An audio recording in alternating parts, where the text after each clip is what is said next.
తెలంగాణ రాష్ట్ర ప్రభుత్వ ఉద్యోగులకు కొత్త పీఆర్సీ పెండింగ్ డిఏల విడుదలపై సంచలనం.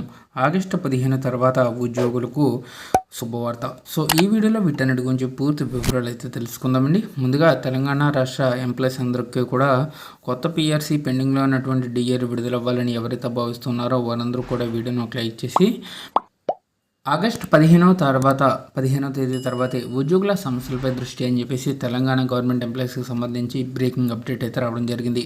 ఉద్యోగుల సమస్యలపై ఆగస్టు 15 తర్వాత దృష్టి పెడతామని సీఎం సలహాదారు వేం నరేందర్ రెడ్డి పేర్కొన్నట్లు ఉద్యోగ సంఘాల నేతలు తెలిపారు. తెలంగాణ గెజిటెడ్ అధికారుల సంఘం రాష్ట్ర అధ్యక్షుడు ఏలూరి శ్రీనివాసరావు, ప్రధాన కార్యదర్శి ఏనుగుల సత్యనారాయణ, టీఎన్జీఓ కేంద్ర సంఘం ప్రధాన కార్యదర్శి ఎస్ఎం ముజీబ్ హుస్సేన్తో కూడిన ప్రతినిధి బృందం బుధవారం వేం నరేందర్ రెడ్డితో భేటీ అయ్యింది.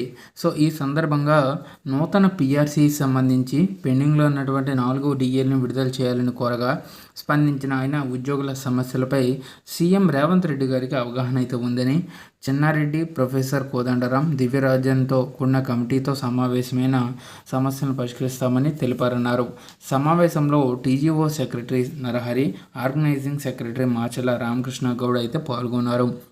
సో ఈ విధంగా త్వరలోనే తెలంగాణ ఎంప్లాయీస్ అందరికీ కూడా పెండింగ్లో ఉన్నటువంటి ఉద్యోగులకి సంబంధించి అన్ని రకాల సమస్యలను కూడా పరిష్కరించేందుకు ఏర్పాట్లు అయితే చేస్తున్నారు. కాబట్టి ఆగస్టు 15 తర్వాత నుంచి ఉద్యోగులకు మంచి రోజులు అయితే మొదలవుతాయండి.